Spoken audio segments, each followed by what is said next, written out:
Good afternoon, folks, and welcome to Ask a Hempster. I'm Rob Neely, and I'll be the moderator for today's live Q&A session. I'd like to introduce you to our next, our expert hempster, Karel Lerberger.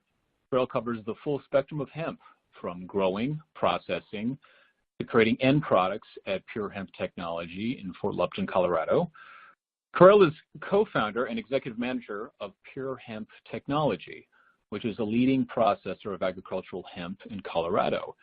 He is also hard at work with affiliated company called Pure Kind Botanicals, a CBD extraction, product formulation, and marketing company.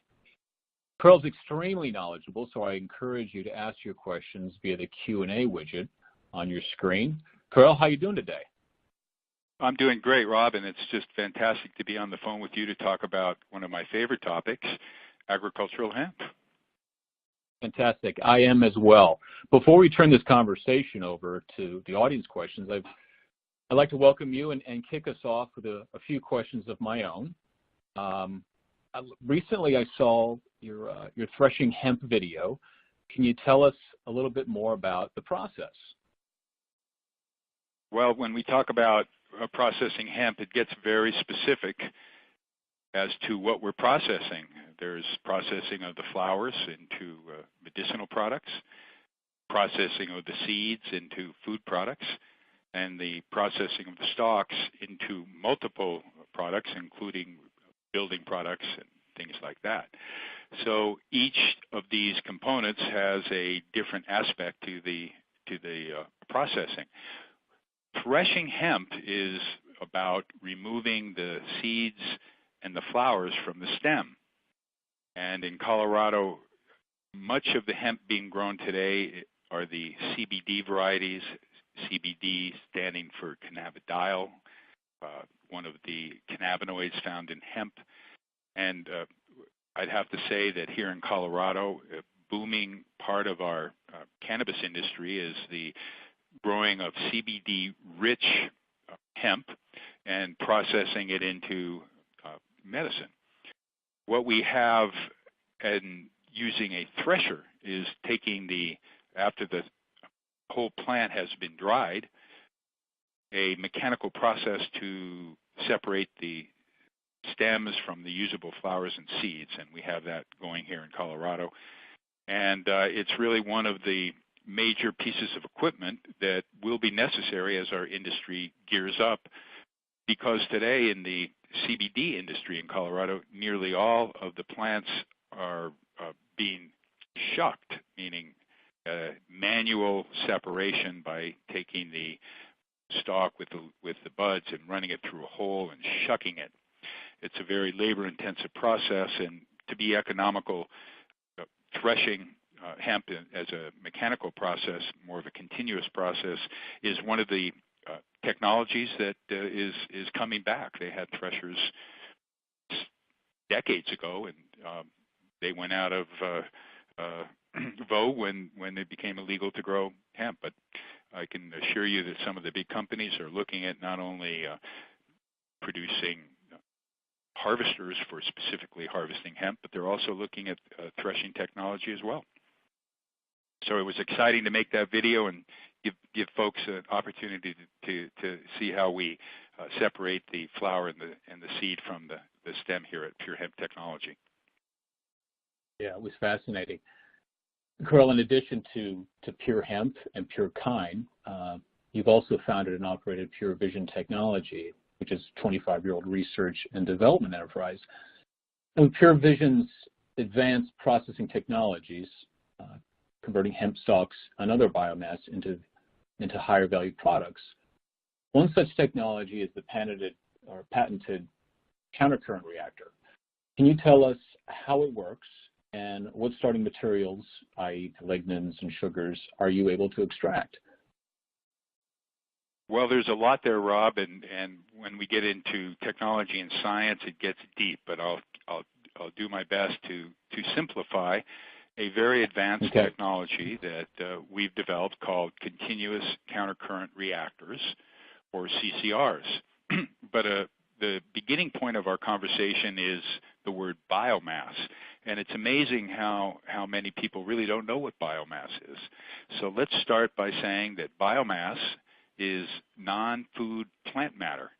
An example would be the corn stalk or the wheat straw or the hemp stalk, also woody biomass. So we talk about plant-based chemicals or plant-based products.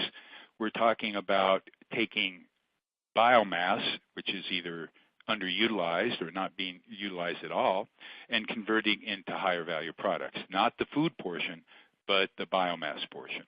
So we've developed the continuous countercurrent reactor, or CCR, as a way of rapidly deconstructing the stalks into their most fundamental composition, which is cellulose, often referred to as pulp, lignin, which is the binder of all biomass, and sugars. So in a matter of minutes, we put the ground up stalks into our reactor, and the output is a cleaned up cellulose that can be used to make pulps to make paper and specialty chemicals. The lignin in a very pure form, which can be used to make bioplastics and precursors to plastics, as well as specialty chemicals. And the sugars that can be used for sweeteners and even to make alcohol. One of the benefits of the continuous countercurrent reactor technology is that it has a much smaller footprint and a lower capital cost than conventional pulping. And we have a pilot plant scale continuous countercurrent reactor here in our headquarters in Colorado, and have produced many different types of pulp, including a mechanical pulp from hemp stalks that we've made into paper. And we've also been able to ferment our sugars into alcohol and have sent the lignin out to different companies to evaluate. So the process is very disruptive, and we are seeking funders and stakeholders and developers, project developers that are looking for solutions to what to do with all the stocks. So it's an exciting time for this technology, but it will require funding and funders to take it to an industrial scale. Understood. And given what I know about the hemp industry, this kind of feels like a game changer. Economically, what kind of impact can this have in the hemp industry? Well, I agree with you. It's a game changer for, we believe, the biorefining industry. And on the biorefining, which includes the hemp stalks, but other biomasses, varieties, we're talking about substituting plant-based materials and plant-based chemicals for oil-based products. So that's really the dramatic impact that this technology can have. It will only be a game changer if we collectively as a society scale up the sustainable technologies that are really designed to replace oil and reduce the environmental impacts of our petroleum wasteful economy.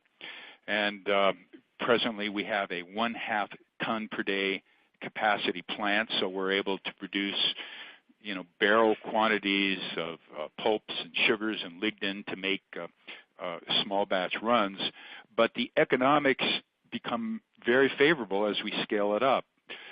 For example, we need to get to 1,000 tons a day to really show the pulp and paper industry that we have the capability of replacing antiquated and very polluting pulping processes with a new disruptive technology, and that takes money. So the CCR, even though it has a lower operating cost and lower capital costs and many environmental benefits, the challenge remains identifying the stakeholders and the funders to scale up this technology for worldwide deployment.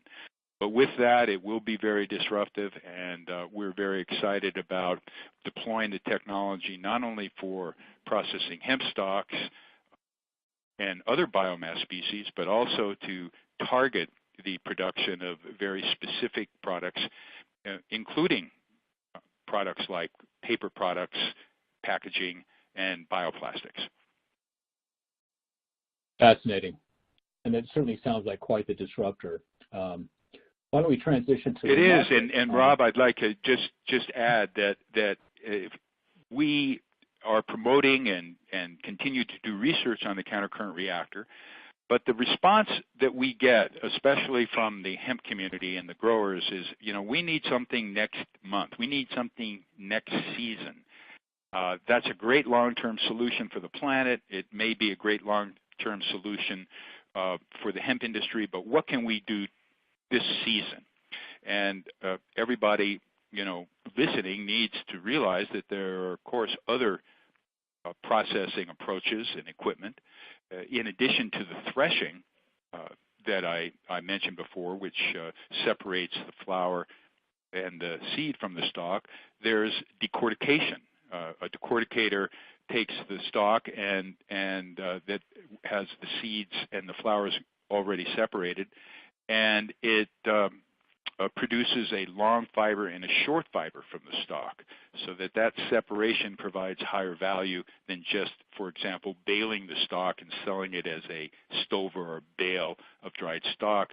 Running it through a decorticator will give a long fiber known as the bast, outer fiber of the hemp stalk, and a separated short fiber stream called hurd, and this adds significant value to the grower. Instead of selling a bale for $100 a ton, decorticated hemp stalks can have a value between $300 and $500 a ton.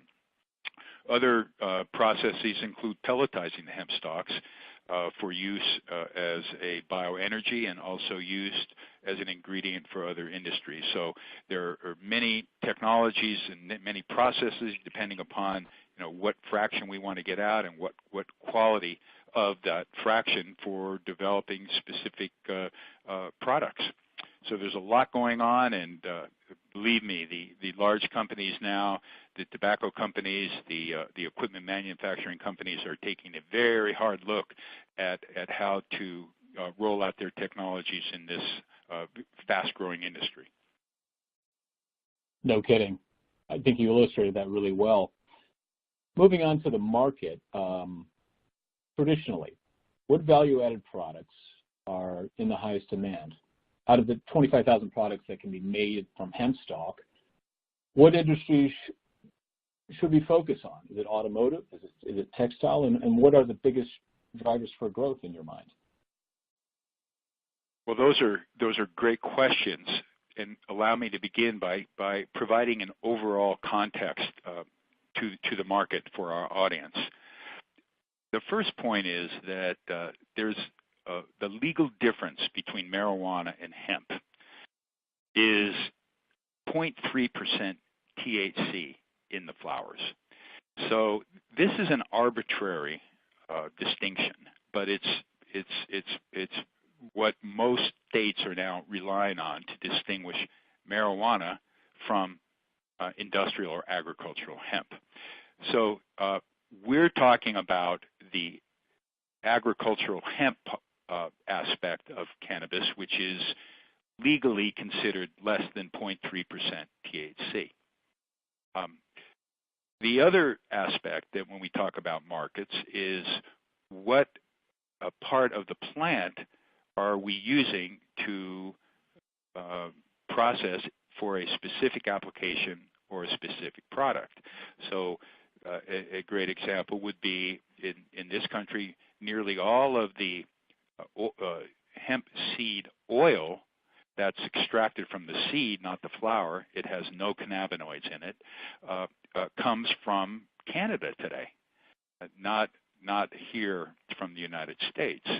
So when we talk about products, we can say, wow, there's a market, there's a giant and growing market for hemp seed oil in the United States, probably the largest market in the world, yet we're getting all of that hemp seed oil for Dr. Bronner soaps and all of the cooking ingredients.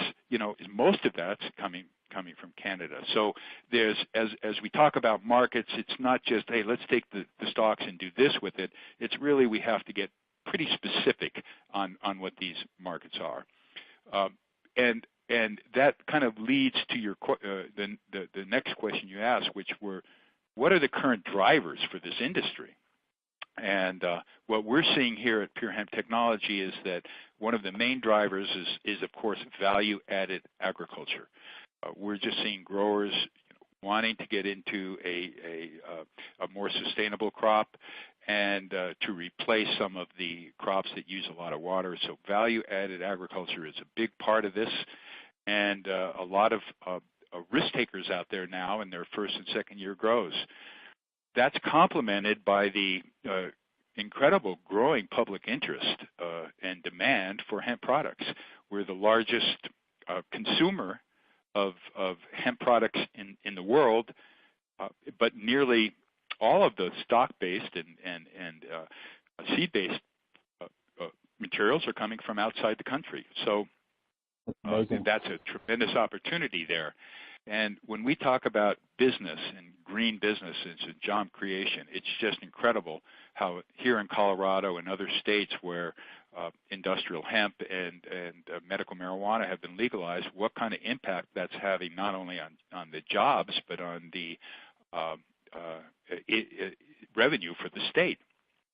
Now, to address your question specifically, the traditional uses of the hemp stock have been for fiber, and this is today dominated by China.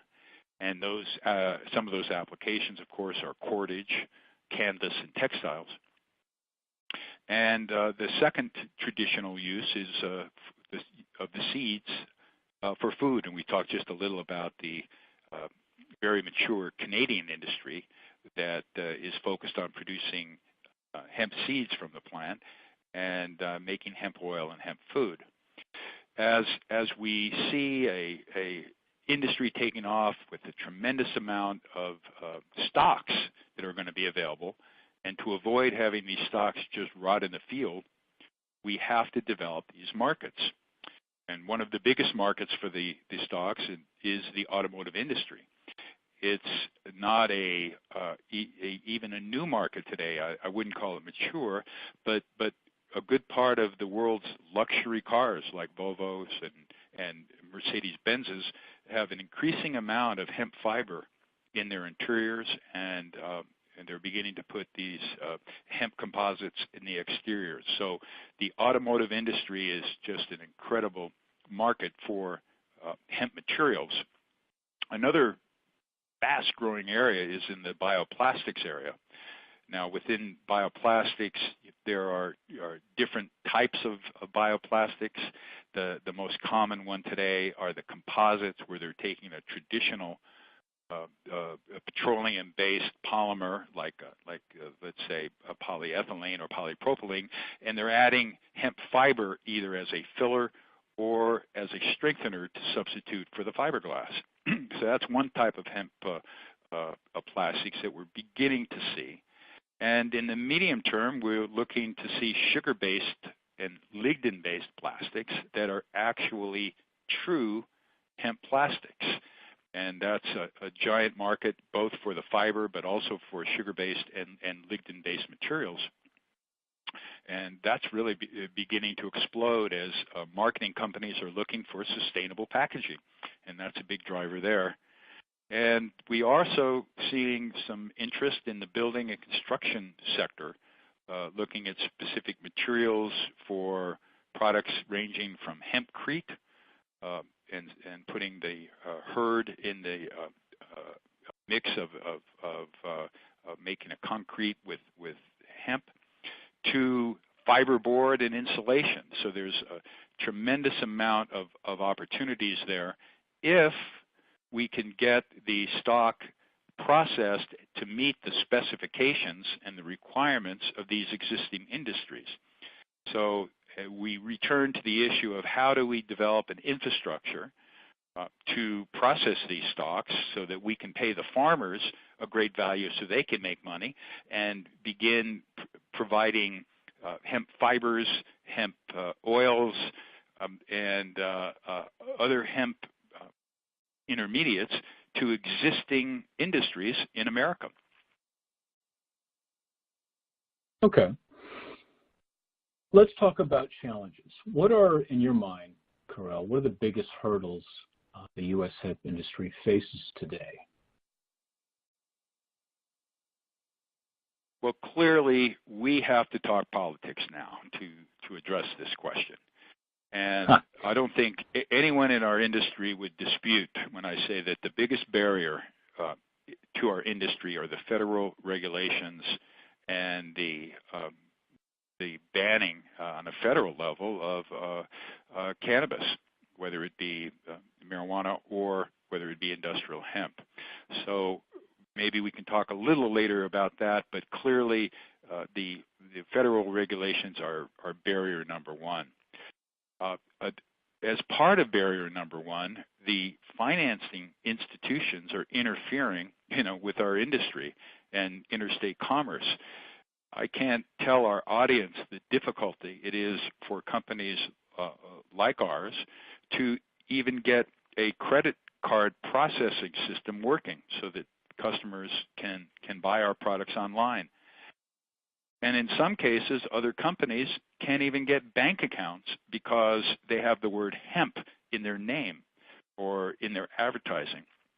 For example, PayPal will not accept a client that has hemp in their name or even on their website. So it's a real challenge on the financing side. We've already mentioned, Rob, that one of the big problems facing the seed producers and the stock producers is the lack of an infrastructure for processing the stalks and the seeds. We talked about the continuous countercurrent reactor technology as a way to process stalks. We mentioned decortication, a technique, a mechanical technique that separates the long fiber from the short fiber. We've talked a little about threshing, which is how the growers can separate the flower and the seeds from the stalks. Well, these are processes and equipment that can become the infrastructure to convert the growers' plants into higher value products. And we need the stakeholder groups and the funders and the financiers to put in place the resources to scale these up. And without that, we're going to have a lot of growers with a lot of product and no place to take it. And I guess finally, I would say that one of the challenges that we have in the United States is that our research and development efforts are lagging other countries, and specifically European countries, Chinese, the Chinese, and other countries that have really seized on this industry and are developing intellectual property, patents, as well as in the area of seeds and genetics. They're way ahead of us in our country because of these federal regulations that make it so difficult for medical researchers, pharmaceutical researchers, and really anybody who wants to do hardcore applications research, very difficult because of the federal ban. So those are some of the challenges we face, but it all comes down, I think, to getting infrastructure in place and the need for capital to do that. Yeah, and that's frustrating. And over time, optimistically, we'd like to think a lot of that, those barriers will come down, which makes for a nice segue into policy. I wanted to touch on the 2014 Farm Bill, which allows for industry hemp pilot programs. But certainly we need to take steps to bringing hemp into the mainstream as a crop. So in your opinion, what steps need to be taken? Well, thanks for asking that question. And I would answer it that this issue, which is not just hemp or industrial hemp, but we're talking on a big level about cannabis, and it involves the full spectrum of both hemp and cannabis advocates, which include hemp and recreational marijuana and medical marijuana industries, growers, processors, product developers, marketers, and consumers. So, it's not just about growing industrial hemp. And I had mentioned that the biggest barrier is ending the federal prohibition. And many of our listeners may be surprised to learn that, in my opinion, and many people's opinion, that the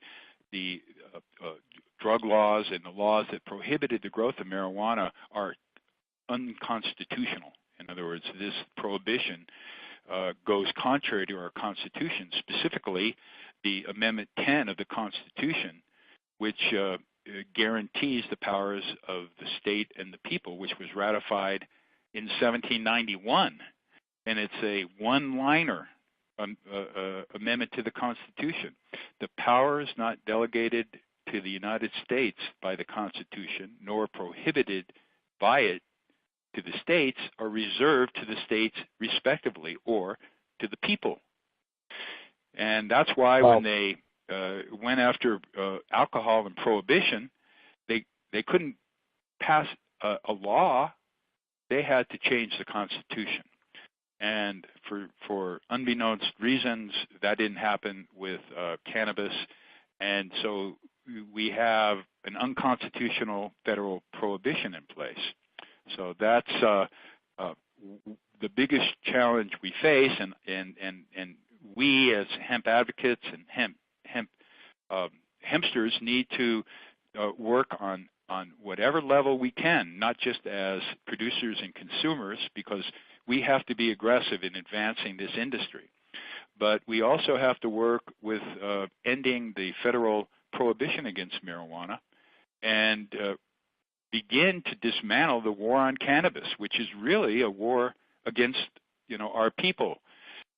It's easy for growers to just look at from their point of view of, hey, we have problems growing, and where do we get our seeds, and where do we go to market? But it's a much bigger issue of legality in our country, and I advocate that we be talking not just industrial hemp, but we include all of the cannabis plant and applications, and all the implications, for our country. For example, House Bill 1227, which was introduced this year in the Congress, would have ended the prohibition against marijuana. But I think we really, as a society, have to go beyond that and talk about releasing the nonviolent so-called drug offenders, removing restrictions to growing and processing hemp, and that includes removing the barriers to interstate commerce. And this will really enable the more funding and financing to come in, and it would need to end these federal restrictions for getting bank accounts and merchant accounts on the cannabis business. So to me, the solution is the political solution, and getting our advocates and our industry involved in pushing the legalization and ending the barriers, and this includes electing pro-cannabis and pro-liberty leaders and getting rid of those anti-cannabis, anti-freedom politicians that really have been holding this thing up for so long. So anyone who's listening to this in states where marijuana or hemp are illegal, come on, hempsters, let's get to work. We've got the momentum going on our side. Over half of the states, now have can grow hemp and have recreational. And 8 states have recreational marijuana, and nearly half have medical. So now's the time to really put the pressure on our politicians and get the job done for the sake of liberty. Life, liberty, and the pursuit of happiness. That's our motto. That's right. Fantastic, Corral. Well, it looks like we've had several questions come in from the audience while we were talking. So let's see if I can get to all of them. Start out here with question number 1. Who are the current commercial players, Corral, of hemp seeds? Well, the area of hemp seeds is really been relegated in this country, to the states, and each state might have a different regulation regarding, what seeds are legal and where you can get them. Again, we have to distinguish when we talk about seeds, the seeds for what application of the hemp plant. So any grower or anyone interested or thinking about being a grower, the very first question has to be what you ask, which is not only where do I get the seeds, but what kind of seeds? So an example of that would be in Canada, they grow for the seed production, not for flower production. And now we have Canadian growers are trying to convert their flowers into CBDs, even though the variety they're growing has a very low amount of cannabinoids and CBDs. So the point is, if you are a grower and you want to get into the CBD side of the business, you have to have specific CBD seeds. If you're a grower and you want to get into producing seeds for making food products or selling seed oil, you have to find the best varieties of seeds, and the same is true of fiber. Now in Canada, they started their rebirth of their industry in the 80s by trying to identify a seed that was both a good fiber variety and a seed variety, but they ended up just almost exclusively going with the seed variety, partially because they didn't have the infrastructure to process the fiber. So the first question probably is not where to get the seeds, but the first question is, what am I growing? What's going to be my primary product? We also have to understand that when we say, where am I going to get my seeds now that I figured out what I'm going to grow, that seeds will perform differently in different soils in different parts of the country. So, for that reason, it's best to look for varieties that have been tested in the bioregion or the bioclimates where the growers are going to be growing. One of the big horror stories of our industry has been that growers have used seeds that in the first season that they planted them that were under 0.3% THC, or legal grows for agricultural hemp. But the next year, they used the seeds from their previous harvest, and those crops tested hot. And different states have different laws, but in Colorado, which is, I think, the leading industrial hemp producing state in the United States, those crops have to be destroyed. And we've had many thousands of acres here in Colorado of seeds that have had to be destroyed. So, grows that have had to be destroyed. So the first place to look after one determines what they want to grow is to check with the Department of Agriculture for that state. And many of these states have seeds that they've certified as recommended and legal to grow. Other states aren't quite as far along, but there, of course, is always going to be the internet, and an internet search will provide a variety of different alternatives for growers. But I would caution anyone who is doing growing that they should be looking at seeds that have been thoroughly vetted in their bioregion or in their state, and that they have confidence that it's going to stay below the 0.3% threshold, or otherwise they're going to end up with a hot crop. Those are some of the challenges that we face. And I might throw out one more recommendation for anybody who's thinking about this. We get a lot of growers that they just jump into it with tens and tens of acres of CBD crops and hundreds of acres of a seed crop. We urge growers to kind of go a little slow.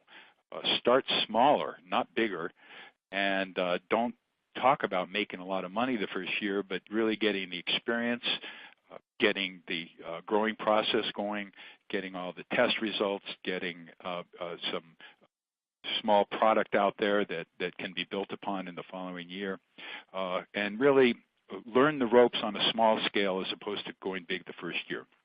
So hopefully that's some advice, but that's the first place to begin and for a grower is what seeds and where to get them.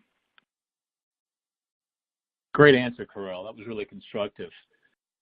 Got an interesting question here, Corel. It's something you reflected on earlier, and it's on decortication. What is decortication, and do you recommend farmers decorticate their stock?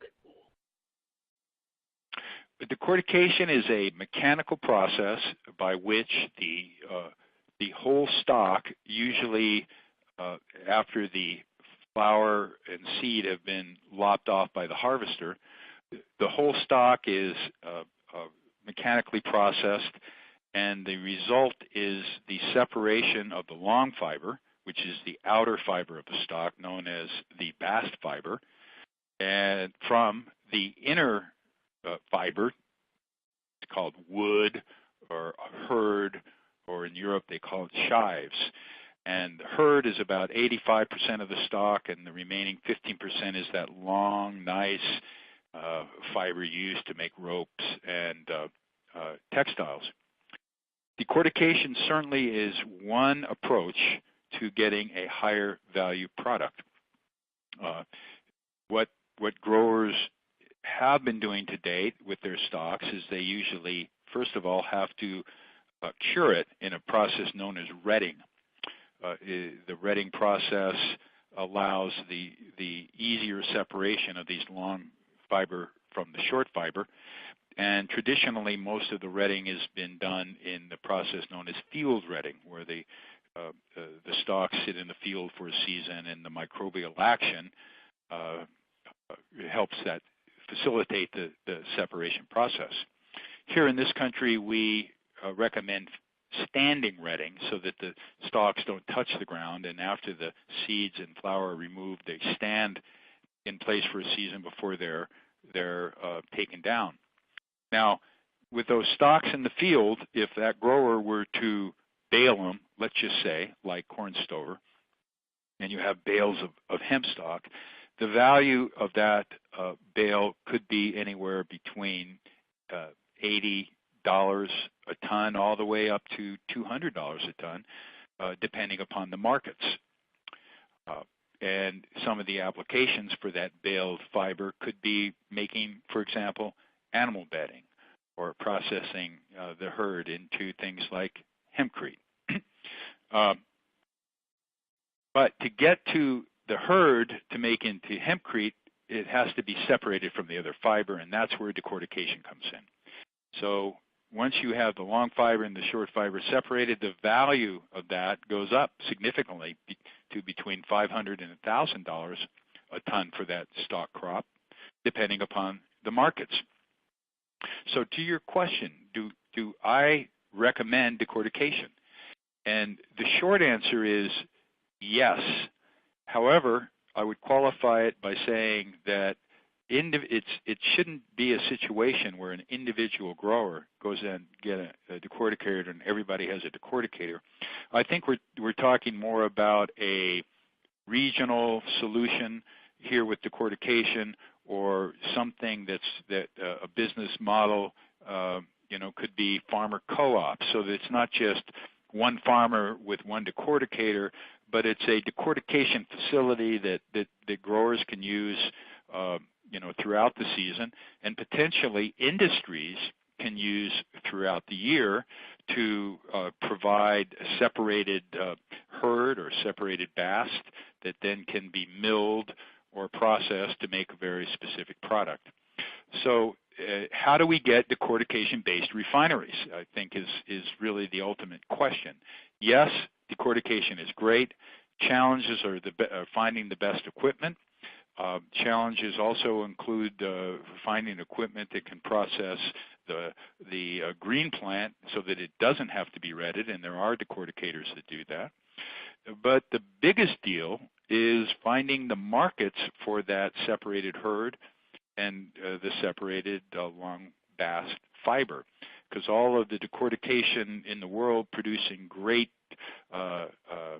fiber products, if we don't have markets for it, the farmers are not going to benefit and the industry is not going to benefit. So part of the issue of whether to go with decortication and install decortication equipment is intimately linked to finding and identifying and contracting for the markets for this end product, the long fiber and the short fiber. And those end markets are going to tell us, hey, what size, what is the diameter of that herd that we need to get into our hempcrete so that it can be milled to that? Or what is the specification of the maximum amount of non-hemp material that's going to be in there? Or in the case of the long fiber, you know, are we talking about mill-ready fiber that's ready to go to make textiles, which would require many different sub-operations, including degumming equipment? Or are we talking about making rope? Or are we talking about making insulation? And this will all go back to what is the processing conditions. So yes, we should be looking at decortication, and that's part of the infrastructure, but we got to move beyond just the mechanical equipment itself and look at the whole process of whether what kind of variety of plant it's going to be, what kind of retting technique, field retting or standing retting, that needs to be employed to cure the stock. And then we can begin to talk about what kind of equipment, but ultimately to produce what for what market. So yes to decortication, but it's a process, not a piece of equipment. Fantastic. Hey, Carell, it looks like we're out of time. I want to thank. Oh, darn, it went so fast. Jeez. I know, it did go fast, didn't it? I feel like there's more questions to be asked. But I want to thank everyone here for joining us today. It was incredibly educational. Especially want to thank you, our resident expert Hempster, Carell. It was thoughtful, it was interesting, and we want to talk about staying tuned for next month on the next webcast. Well, we're thinking about making this a regular affair, and love to hear people's ideas. We'll be letting the folks know of the date and the topic here at the beginning of the year. Any of our listeners that want to contact me, please feel free to email me at carl@purehemptech.com. That's Carl with a C at purehemptech.com. I'd love to hear from you. Thanks, Rob. This was really fun, and good journeys to all our great hempsters out there. Absolutely. That's it, everyone. Take care.